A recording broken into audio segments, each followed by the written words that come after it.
खुश आमदीद। आज के इस सेशन में हम तारीख़ इस्लाम के मुस्तनद हवालों से एक बेहद ख़ास और अजीम हस्ती यानी इमाम मोहम्मद तकी अलैहिस्सलाम की हयात मुबारका का जायज़ा लेने वाले हैं। हम उनके बेमिसाल इल्म, हिकमत और इस लाजवाल विरसे पर बात करेंगे जो सदियों से इंसानों को रास्ता दिखा रहा है। तो चलें, बगैर किसी ताख़ीर के इस मालूमाती सफ़र का आगाज़ करते हैं। तो जल्दी से देख लेते हैं कि हम आज क्या क्या डिस्कस करने वाले हैं। हम शुरुआत करेंगे उनकी विलादत और इमामत से, फिर हम उनके इल्म इलाही, मशहूर मुनाजरे, इबादत, सखावत, अब्बासी दौर के सियासी हालात, उनकी शहादत और आखिर में बाबुल मुराद के अब्दी पैगाम पर बात करेंगे। चलें जी, सबसे पहले बात करते हैं उनके तारुफ और विलादत की, जो कि तारीख़ का एक बहुत ही मुनफरिद बाब है। अब ये स्लाइड वाकई बहुत कमाल की है। ज़रा इन 3 मशहूर अलकाब पर गौर करें, क्योंकि ये सिर्फ नाम नहीं है बल्कि इनकी पूरी शख्सियत का खुलासा है। जवाद का मतलब है बेइंतहा सखी, तकी यानी बेहद परहेजगार और खुदा तरस, और बाबुल मुराद जिसका मतलब है मुरादें पूरी करने वाला दरवाज़ा। आप अंदाज़ा लगाएं कि ये सिफ़ात कितनी अजीम हैं और कैसे ये इनकी पूरी ज़िंदगी के हर कदम से झलकती थीं।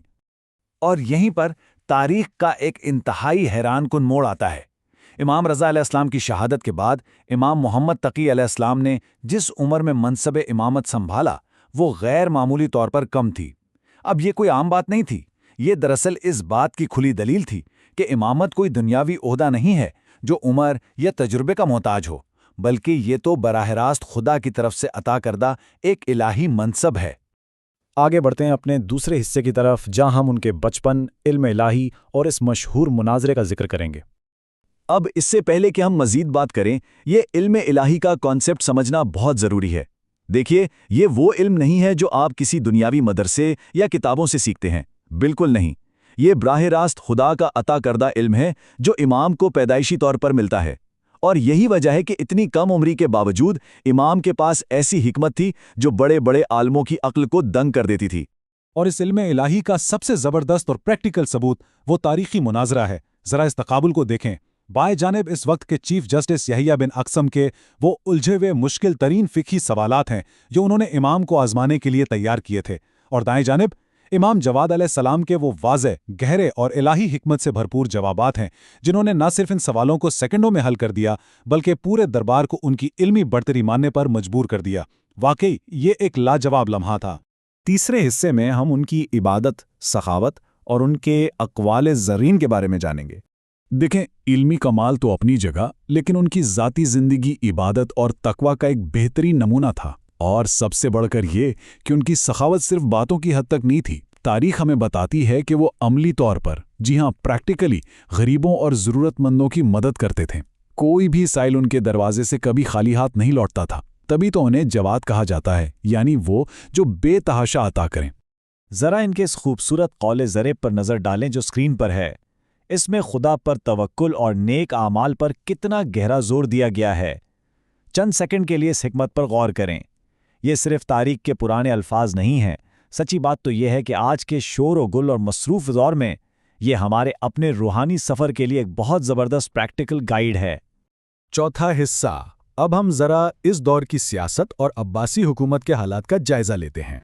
इस टाइमलाइन पर अगर आप गौर करें तो उस वक्त की सियासी खींचतान बिल्कुल क्लियर हो जाती है। इमाम रज़ा अलैहिस्सलाम की शहादत के बाद मामून अब्बासी ने सियासी हालात को अपने हक में रखने के लिए बड़ी चालाकी से हिकमत अमली अपनाई। इसी सिलसिले की एक कड़ी इमाम जवाद अलैहिस्सलाम की इम्मुल फ़ज़ल से शादी भी थी। अगर हम गैर जानिबदार होकर तारीख़ को देखें तो ये सब उस वक्त इक़्तिदार को बचाने के सियासी फ़ैसले थे जो बाद में मोतसिम अब्बासी के दौर तक चलते रहे।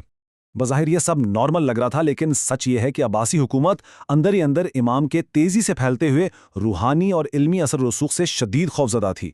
लेकिन सलाम है इमाम मोहम्मद तकी अलैहिस्सलाम पर कि इन तमाम कड़ी पाबंदियों और सख्त निगरानी के बावजूद उन्होंने अपने पैरोकारों की रहनुमाई और इल्मी खिदमात का सिलसिला एक दिन के लिए भी रुकने नहीं दिया।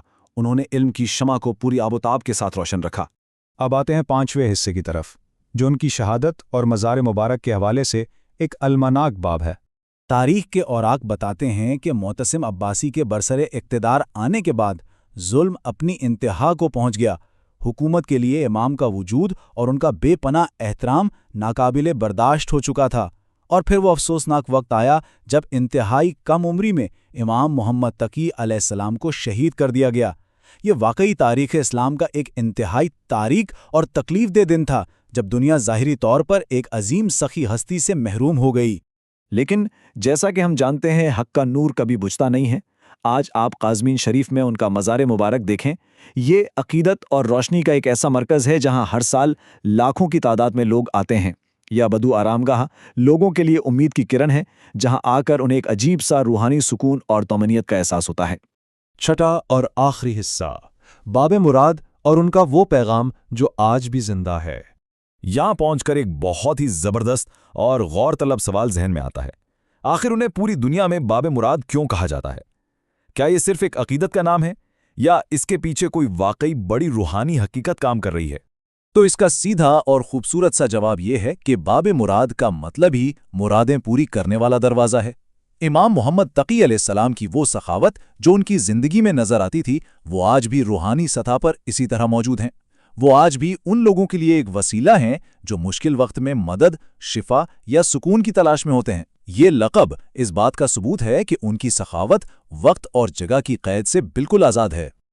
اور اسی کے ساتھ ہم اپنے آج کے سیشن کو امام جواد علیہ السلام کے حضور سلام اور ایک دل سے نکلی دعا کے ساتھ مکمل کرتے ہیں۔ ان کا پیغام حیات آج بھی اتنا ہی روشن ہے۔